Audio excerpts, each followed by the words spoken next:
everybody, welcome to Catherine Sews. So today is the last episode in my 3-part series on how to sew a men's shirt.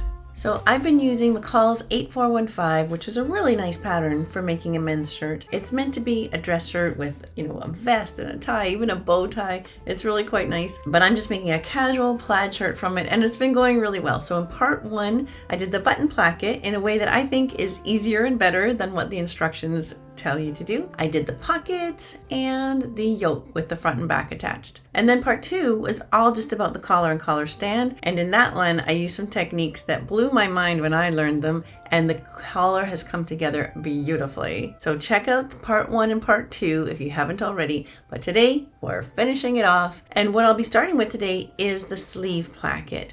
And now it's not this, right? That is a sleeve placket for a women's shirt. And sometimes women's shirts have a men's style placket on them, but you never see a women's style placket on a men's shirt. And so that men's shirt placket, it can look pretty intimidating. And in fact, I think that the way that the instructions tell you to do it is quite intimidating, and it's not, the instructions are just never the greatest, right? So I'm changing the instructions a little bit to really simplify that men's shirt placket, and I think you're gonna love it. I think you're just gonna see it just goes together beautifully, and it's really nothing to be frightened of. After that, we'll set the sleeves and do the whole big side seam. At that point, I'll be able to get my husband to try it on, and I'll make sure the body fits nicely before I hem it, put the cuffs and buttons, and then it's gonna be all done. So if you've ever been intimidated by making a men's shirt before, please watch at least the first section about that sleeve placket so you can really see that it is nothing to be frightened of. You can do this. Okay, so if that sounds good to you, then let's get busy. Okay, the sleeves. So when I cut sleeves, I snip the notches, but I also make a little snip at each of the circles. And I make that snip just pointing toward my size that I'm cutting. So I'm cutting the large, so I just made the snip right there, just pointing toward the large circles. Then another change I made is I just made this one 1/2 inch longer. My husband has longer arms.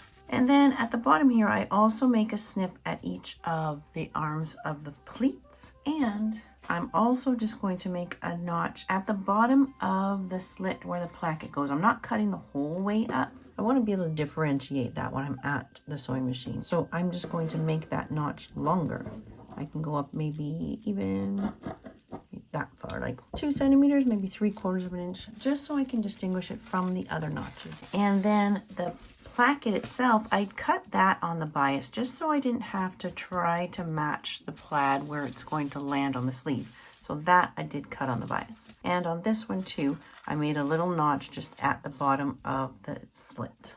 Okay, so we start at the iron with the placket. Now, if your fabric looks the same on both sides, if you don't have a clearly defined right and wrong side, please make sure you lay them out in a mirror image like this. Don't have it like this where it's the same. You don't want to have 2 rights or 2 lefts. Lay it out in a mirror image, and the same with the sleeve when we get to that. That is so important. I've had so many students do this and they end up with 2 right sleeves or 2 left sleeves because it's just super important to always have your mirror image. On every other part of the shirt, it wasn't really a problem because everything has been symmetrical so far. But for the placket, you definitely need to pay attention to making sure you have your mirror image. So we'll start at the iron with our little placket. And all we're doing is turning under the edges at the iron, both long vertical edges and the little peak around here. We're turning under all the edges except for this top edge, really. It's just about 1/4 inch that we're turning down on those long edges. And the only problem with cutting these on the bias is that, of course, those edges are just a little more stretchy. If you've cut yours on the straighter grain, you'll have an easier time getting those folds to lay straight and not go a tiny bit wiggly. The little peak and both sides of the little peak. This fold really should come right to that spot. It shouldn't be standing up like that. It really should come right there. It should look kind of symmetrical on the top here. Looking good like that.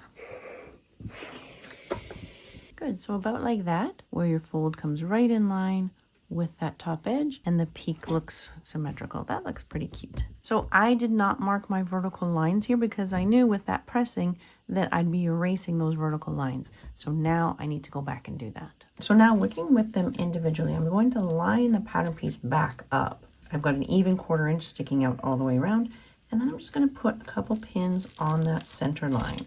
I'm marking these onto the wrong side of this fabric. So now I've got it pinned in the center.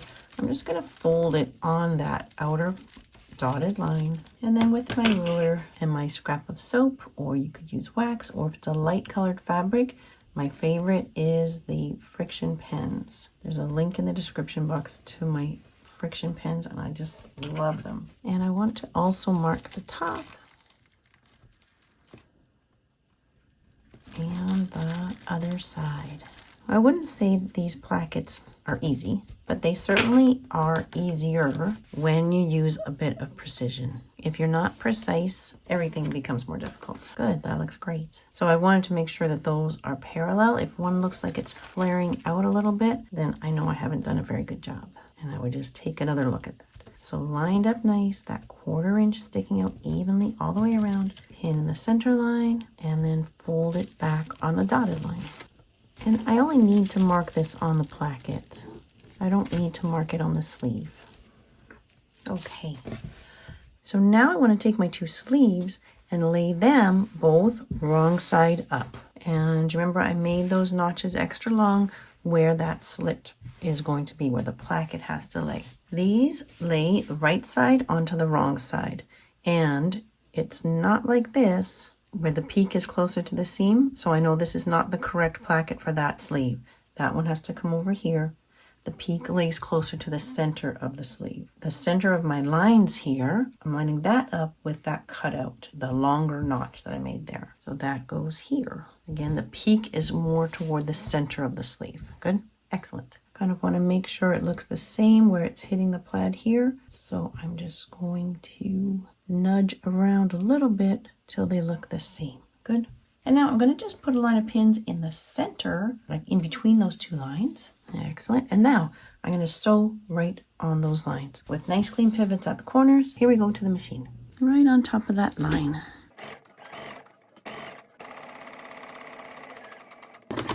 Nice clean pivots at the corners.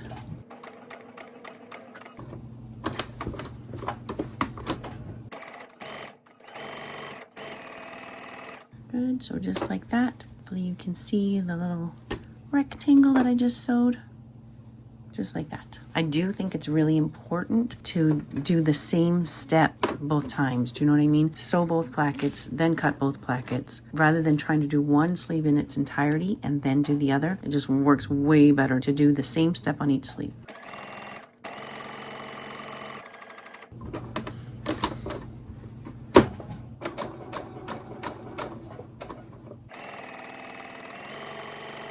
Good.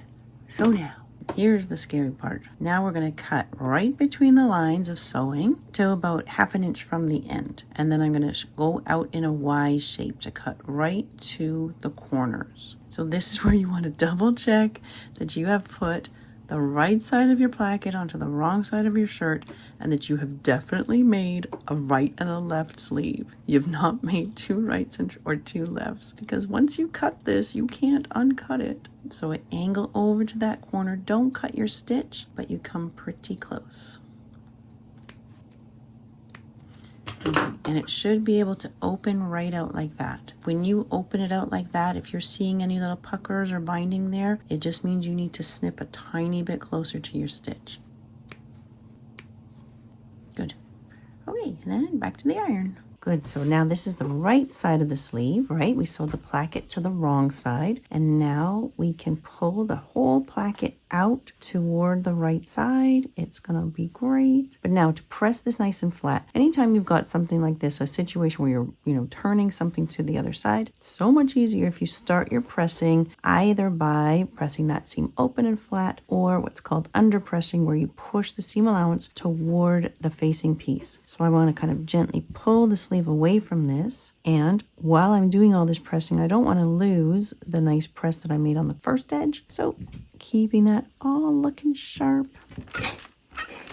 I'm going to take this first edge and wrap it over. This is just a little skinny wrap. I want to just bring this edge to cover that line of stitching and press like that. Good, good. Okay, other side, kind of the same thing. Again, push the seam allowance toward the placket. And then bring this edge to just cover that line of stitching. You see how that just comes together? Like, that's not tricky, really, is it? Now, the tricky bits are like here, right? I've got a little tuft of yuck there that I don't like. So we're going to deal with that. But this part here is coming together nice. So to get rid of that little tufty bit, I just need to turn that edge down a bit more. And I want this peak to be in the center, so I'll turn that edge down a bit more. Basically shape it with your hands until you love it and you don't have tufts sticking out. Looking good. Well, almost good. Beautiful. So now I'm going to peek under the larger fold, move that out of the way because I need to sew this little edge first. So you sew that separately, then you cover it all up, looking really sharp, and then we do kind of our little box like that. That's all there is to the men's short sleeve placket. So first is move the big one out of the way, and I'm just going to sew nice and close to the edge of the smaller little wrap part, the underlayer.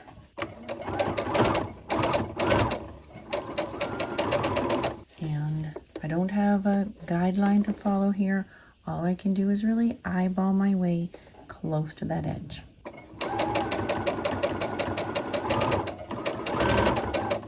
Just remember that whatever you hold directly in front of the needle is where you're going to go. So as long as I'm not kind of swerving back and forth, I should be able to sew straight down there.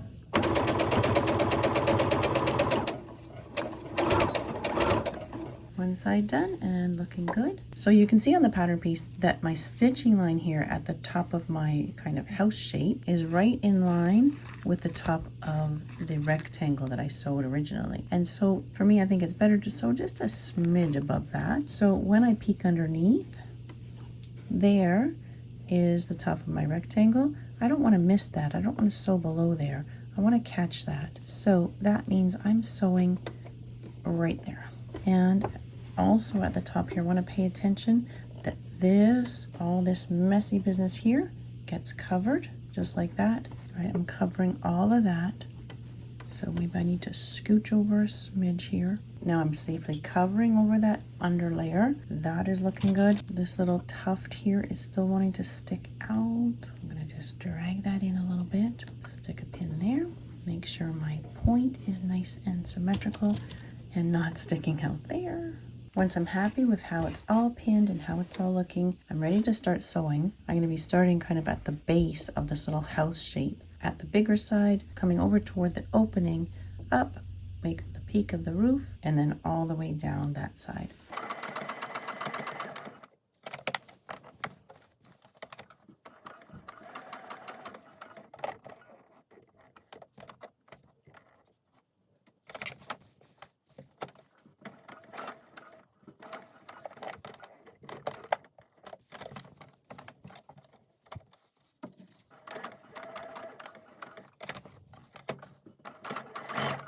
Now it's just a matter of going straight down.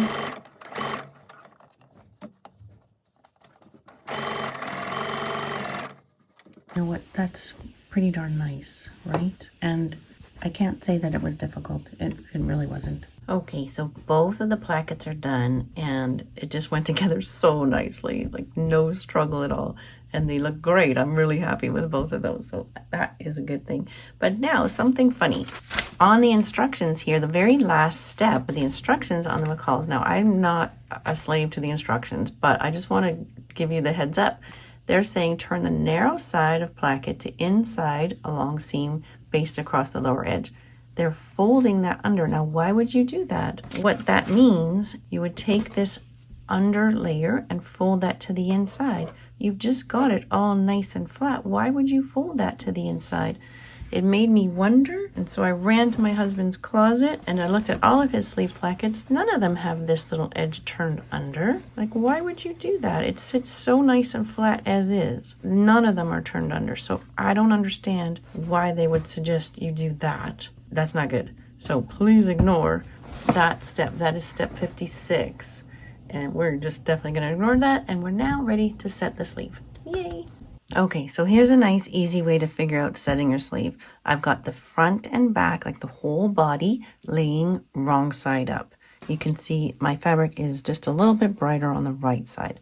So this is wrong side up. And then I've also got the sleeve also laying wrong side up. And I chose the sleeve that has the single notch here that corresponds with the single notch on the front. The double notch here corresponds with the double notch on the back. And then I've got those notches that were not actually notches. They were just the circles that I replaced with notches. It's just so much easier to work with notches. So here we go. They're both laying wrong side up.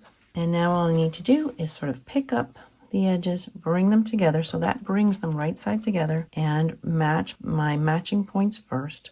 So corner to corner, double notch to double notch. Then we get into the circle notches. The notch at the top of the sleeve corresponds with a notch that was on the yoke, which was also a circle. Single notch to single notch for the front, single notch again, and then the corner to corner here. So with all those matching points pinned first, then I can kind of see how much ease there might be in the sleeve. Ease just means like extra fabric. There's more fabric often in the sleeve than in the body. This looks like it fits together pretty well. I do have a little pocket of ease right there that I might just shift around. So once all your matching points are pinned, then you just pin in between, always keeping your edges together. And lots of pins on a sleeve. And always the head of the pin sticking up like this for all of them. But pinning those matching points first and using notches instead of marking circles, boy oh boy, it sure makes life easier. This is just going to go together lickety split. So I'll just sew this at the 15 line or 5/8 line, and then I'm going to serge the edge. Now if you don't have a serger, no problem, you can zigzag your edge, or if you're fancy you could do a French seam here, but I'm just going to sew and then serge and then top stitch. I'm going to do each of those steps to both sleeves: sew both, serge both, top stitch both. One thing to double check here is that my sleeve placket is in line with the back of the shirt. If it's not, you've got the wrong sleeve. So flip it around or switch sleeve to the other side. If your placket is coming over here in line with the front, that's not right. So have your sleeve placket in line with the back. So I've got both sleeves pinned, and then I'll sew both. I like to sew this with the sleeve side up just so I can see what's going on with any ease. And my left hand is helping to work that ease in. There's not much ease on this sleeve, but I just want to feel that all the layers are nice and smooth as it goes under the needle. I also like to serge with the sleeve side up, just because sometimes you see that little fold there? That little fold there happens on the sleeve side. So if I can't see it, if I've got the body side up, I'm really in danger of getting it caught into my serging and maybe even cut. So I always want to keep my eye on the sleeve side, not the body side as much. You also want to check your sleeve, make sure that it's all smooth, there's no puckers or gaps before you do your serging.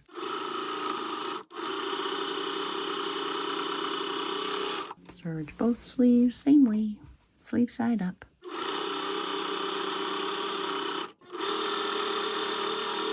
Good, and now to the iron. So when I'm pressing a sleeve, I always want to press the seam allowance going toward the body, not coming down onto the sleeve. It just looks so much better when the seam allowance goes toward the body, especially since I'm going to be top stitching this sleeve. I press from the inside first and then double check the outside and make sure it's all laying nice and flat. But I haven't kind of created a ridge here. I want it really flattened out. Kind of push it over. Okay, now top stitch. So top stitching is done with the good side up, and again I'm going to go right close to that edge, and you know what, I might just do the one line of stitching on this one, just an edge stitch only, without doing that second line of top stitching.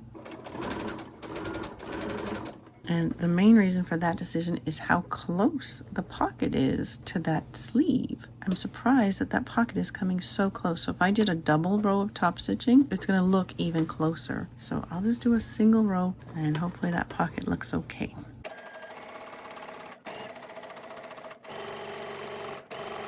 So that looks pretty nice, right? I like when the top stitching on the sleeve crosses the top stitching on the yoke. Looks so nice.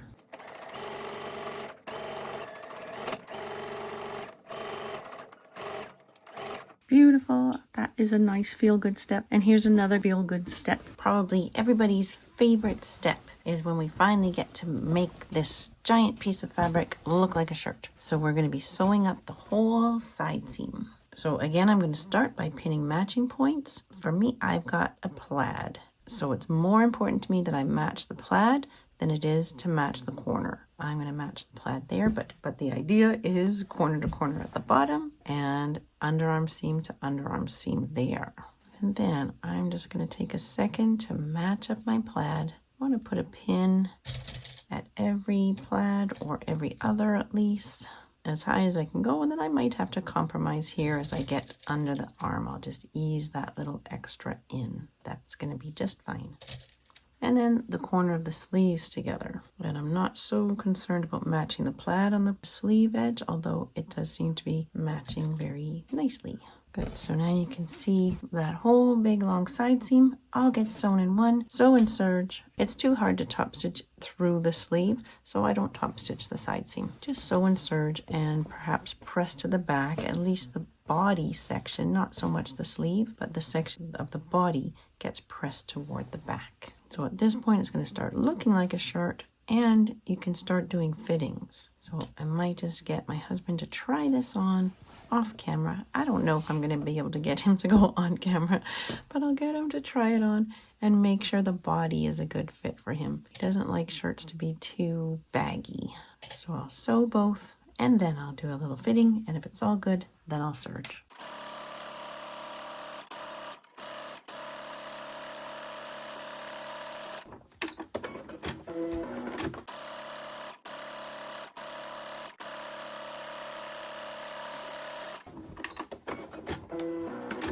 Okay, time for a fitting. So I'm glad I tried it on him. It was a little bit big through the body and through the sleeve, so I ended up taking off a good inch and a half all the way through the body and sleeve, and then I just re-sewed that. So now I'm ready to serge. So again, if you don't have a serger, no problem at all. You would just zigzag your edges, or if you wanted to be fancy, you could do a flat feld here, although it does get really tricky through the sleeve.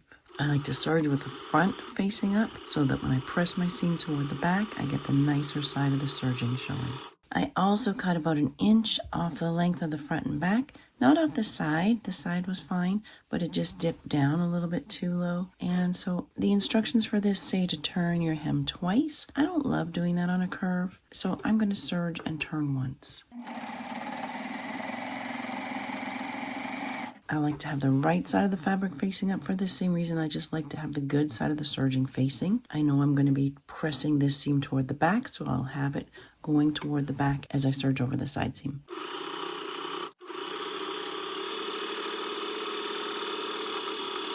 Okay, so you can see on my serger I put in a blend of colors so that the serging kind of blends in nicely, ranging from the medium grays down to light gray and black. And then just pressing the side seams toward the back. I only do the body. I don't go into the sleeve because it doesn't kind of work very easily in a tube, and the sleeve gets pressed at the end. Because I shaved some off of the side seam, I also took some off the length of the cuff. I compared this cuff, which is interfaced, to one of his favorite shirt cuffs, and I could see that this one was about 3/4 inch too long, so I trimmed off some there. So that makes sense because the sleeve is now skinnier. The pleats in the sleeve are going to be a little bit different.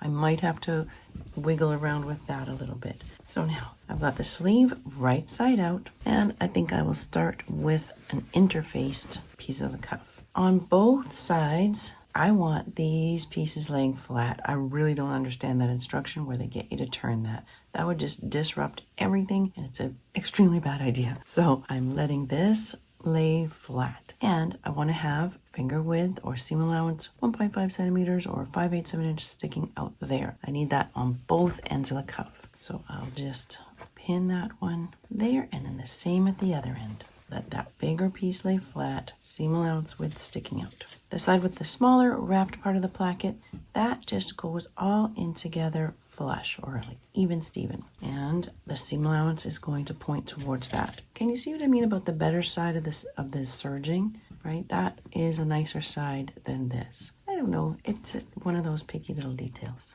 So everything goes in even Steven until I get to the first notch of the pleats. And then this folds back, that creates the first pleat. So I'm bringing the two notches together. I don't like to sew those pleats down first because you need this little bit of wiggle room. I need to be able to manipulate these. And then flat to my next notch and bring that notch over. All right, so I'm just bringing that as flat as I can. My notch isn't going to come right together because I did play around with the size of the sleeve, the size of the cuff, but as long as I pin both the same, right, starting at that smaller one, going flat, then I'm fine. That's what it's going to look like on the outside. That's going to be great. So the cuff and the sleeve are right side together, seam allowance width sticking out.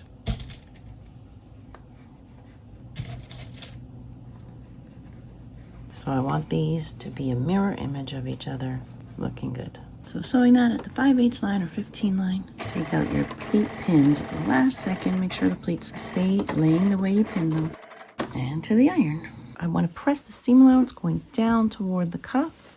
Give that a little tug so you know it's really out nice and flat. So now we're going to use the same stuff the sausage technique that I did on the collar. We'll use it on the cuff. So that means I'm bringing the sleeve down onto the cuff and putting the second piece of the cuff right side together with the first. That sleeve edge is sandwiched in between. When we did the collar, or the collar stand is a lot skinnier than the cuff, and so you couldn't go very, very far, but the cuff itself is a lot bigger and the sleeve is a lot less than stuffing the whole shirt into that collar stand. So we can go quite far with our sausage stuffing, and so we're only going to end up with a small gap that has to be closed up later.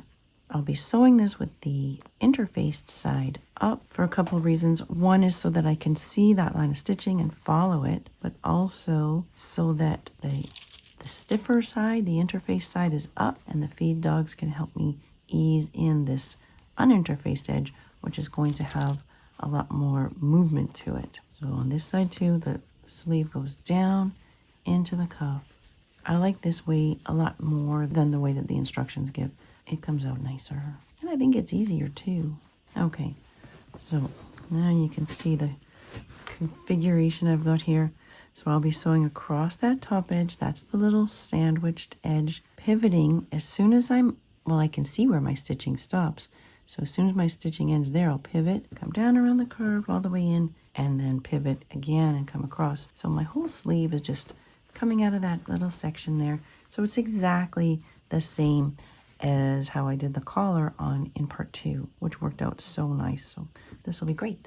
So get working everything under there, and I'm sewing right on top of that same line of stitching. And I can see where my stitch ends, but more importantly, I can feel that edge where the sleeve ends. So I want to just come off that edge. Okay, and then pivot right there. And then follow that curve around. Okay, and now I want to feel where that sleeve edge is here. I can feel it right there, so I'm going to aim to come right up beside it there. Good. And then pivot and come right on top of my stitching on this side. And I can even shove that sleeve in a little bit more and go further. Okay, good. That cuff is all sewn. Okay, so that's a funny looking thing at this point, but we're going to be pulling the sleeve all the way through to turn that. But first I want to be able to reduce the bulk. And so I think just like stuffing the sausage on the collar, when you do it this way, you can get rid of a lot more of the bulk on the corners. So the square corners at the top, I'm just going to cut close to my stitching. And then around the curves, we'll do grading and trimming. So grading is, I'll just be cutting, first of all, the interfaced edge, kind of down in half. Let's get out the big guns here. Okay, good. And then around this curve, now a viewer gave me a brilliant idea. Often you cut little triangles out of the curves here, just because, okay, here's why. All of that seam allowance has to pack into this area, and there's going to be overlap, and we want to reduce that overlap because that's going to make little bumps. So I always like just trim it down, but a viewer said to me, why don't you use pinking shears? That is a great idea. Almost never use these pinking shears. They're probably older than me, and they're hard to use. But there we go. That's kind of nice, isn't it? All right. So either cut your little triangles out, or if you have pinking shears, go around with the pinking shears. I think that's smart. And around the straight edge, doesn't matter. All right, so now here's the magic. We're going to pull that sleeve right out. You should have really good looking corners here with minimal bulk. And you know what? I've done this method on cuffs forever, but I had never really done collars like that. But it worked out beautifully. So yeah, if you haven't already, check out part 2 because that was just a game changer for me. So now I just have this little gap here to close up. That is it. And I'll do a top stitch as well. I always recommend get both cuffs to this point, right? Keep your steps the same for both. Don't finish one and then go back and do the other. I'll give that a good press. I want to make sure I've got the seam coming right out to the edge. I also kind of want to make sure I've got a similar curve here. If I don't love my curve, I could go inside and trim some of that off. How much do I want to do that? It's the under layer. I think that's going to be ducky. Absolutely fine. Good. So I'm just making sure that seam is coming right out to the edge. And that's a beautiful way to do a cuff. Easy peasy too, right? That's not difficult. For this, I will be doing it from the outside because I'll be doing my top stitch all the way around, and it should, it definitely has to look good on the outside. So I want to make sure when I pin it, I'm definitely catching the edge of the gap inside. And it's a small gap, so I don't have to worry too much. It's only that little section, and the rest is just normal edge stitching. Easy peasy. So now, edge stitching this little cuff, I want to hide my back tacks as much as I can, so I'm starting at the under layer of the placket.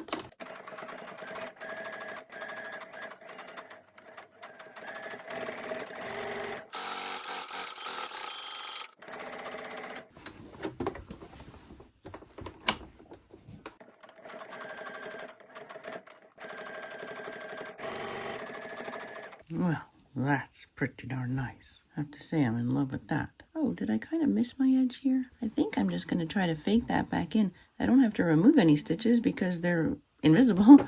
So I'm just going to fake that back in with the tiniest back tack. Like 2 stitches, not even 2 stitches. There. That'll do. I have to say that this fabric is very forgiving. It kind of hides a multitude of sins. So on this one, because I want to start at that under layer, that means I'm going to be starting in this direction.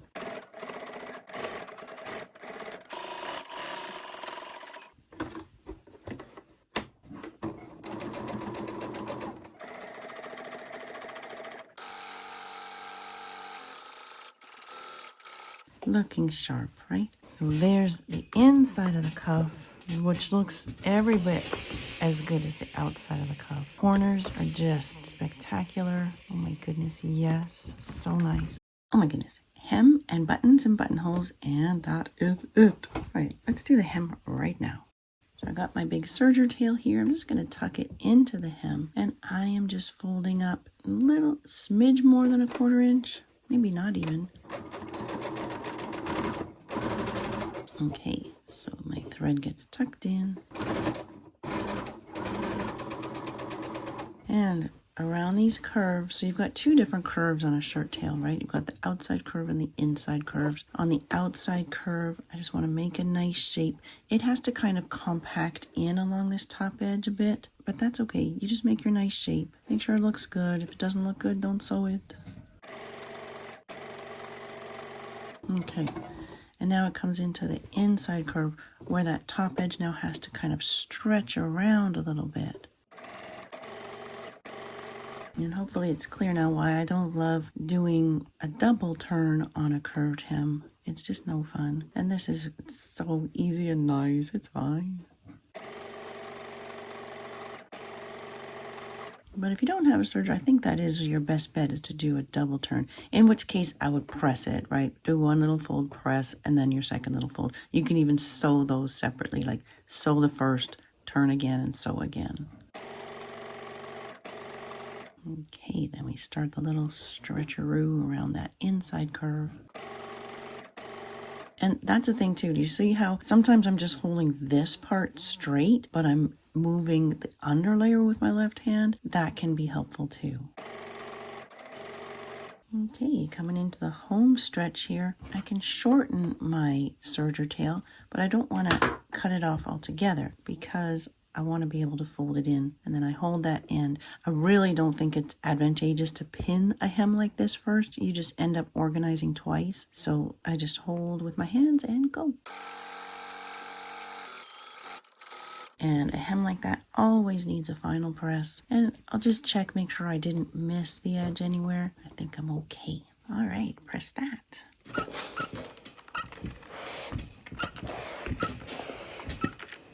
And that is satisfying, isn't it? Oh my gosh, that is so satisfying. And we are so close to being done. People who say they don't like pressing, seriously, it's the reward for all your hard work. You see it all come together. It's like taking the cookies out of the oven. Just see how beautiful everything is. Buttons and buttonholes. Okay, okay. So we're working on the left front now. Here's the pocket with those reinforced corners that I did in part 1. That just looks so nice. And I didn't get the plaid matching really perfectly in part 1, but it did end up bothering me, so I ended up fixing that. So here we go. For the buttonholes now, because this is a sewn down placket, the buttonholes will definitely be going vertically. On something like a Hawaiian shirt where there's no placket sewn down, it's just a facing, your buttons can be horizontal. But here, definitely vertical. Also, it's horizontal, but it's sort of the same thing on the collar stand. So put a pin about a finger width away from the collar stand, right in the middle of there. And then on the vertical here, I just measured from the pattern, and the top one is about 2.5 inches down from the top edge. And then they're every 3.5 inches after that. This has 6 buttons down the front. You could put a button on the pockets. I can always add that later. For the cuff, it's also going to come in, so about a finger width from the end. So the buttonhole goes on the side with the bigger lap, not the skinnier lap. It's the over part that gets the buttonhole, right? And I'll just make sure those two are even. Yes, okay. So buttonholes, here we go. I'm doing this on the Babylock Sofia 2, but a lot of machines are the same. So on my buttonhole presser foot, the button goes in the back of that presser foot and squeeze that tight. That's how it measures how big to make your buttonhole. And slide that under. Okay, then there's a little gray lever that comes down and it has to sit behind that presser foot. I just want the plain buttonhole, no keyholes on a shirt, just plain buttonhole. And I'll start right at the top. I want the presser foot kind of going right in the middle of the collar stand and the pick of the pin in the window, and go. Men wrap left over right. Women wrap right over left. And the presser foot is right in the middle of the placket. And then the cuffs.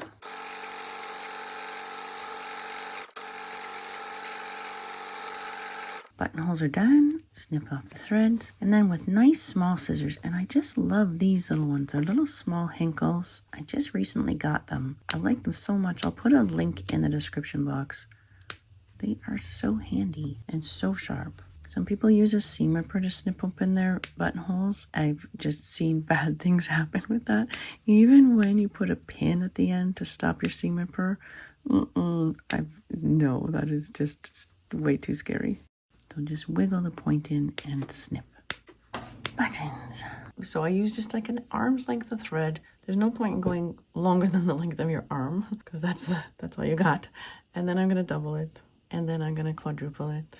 And then I only buy needles with a nice big eye like that. Size 5 or 6 embroidery needle. And they come with a nice big eye. And so I can get my 2 cut ends of thread through there. Bring that all down together. Make sure it's all nice and even on my needle. Make a loop. Put your tail through once and through twice. You get a nice fat knot and just push that all the way down to the bottom. Cut off the extra thread that comes after the knot. Beautiful shirt. I've just got a pin at the bottom and a pin at the top so that it's nicely together. And then drag my needle through that buttonhole right to the end because it's going to pull over there. I want it in that general area, but in the middle of the collar stand. And yes, the knot is on the outside. And go up through the button, down through the button, and then through the fabric at the same spot. And before you pull that tight, you can if you want, because this collar stand is a bit thick, you can slip in there a toothpick. That would match. I've got a little nail that I've been using lately just to build in a space. My needle goes through in the same spot. And notice I never pull my needle out the back of the fabric. It always just goes in and out. There's twice through, up and down, through the fabric at the same spot, in and out. And then pop out your spacer there. Push the button up to the top of that space and then wrap 1, 2, 3 times tight. And then to tie your knot, you're still underneath the button. Go through that whole big bunch of thread sideways. Catch your loop, that tight. Do that again. And then I don't like to cut my thread right beside the knot. So I go through one last time and then cut my thread. Then I can just button that button and move on to the next. So nice. Look at that. Alrighty, I'm going to sew on the rest of those buttons. I'll keep making sure that the plaid is matching as I go. And then I'll see if I can persuade my husband to be on camera to show you this shirt. Alright, back in a bit. Okay, it is all done and I'm absolutely thrilled with it. I can't wait to get my husband to put it on in front of the camera. I think he's gonna let me film him a little bit. It looks really nice on him, I have to say. But what I'm honestly so happy with is how much I enjoyed the process. When you break it down to small, easy steps, the whole thing just becomes a pleasure to sew, and I really thoroughly enjoyed the process. So I hope you loved watching, and I'm hoping that the last 20 seconds or so are going to be of my husband wearing his new shirt. So give it a try, let me know how you do, and I'd love to hear from you. And until next time on Catherine Sews, you take care. That looks so good on you. I love it. It looks fantastic on you. Sleeves are a good length. Sleeves are a good length, yeah. Let's see the back. That looks so nice. I love it on you. You like it? It's excellent. Yay! Thank you so much. Thank you very much. And do I get a kiss? You can't put that on. That's on. It's on. You notice how nicely the plaid is matched? Mm-hmm. And you notice the beautiful sleeve plackets over here? It really does look fantastic.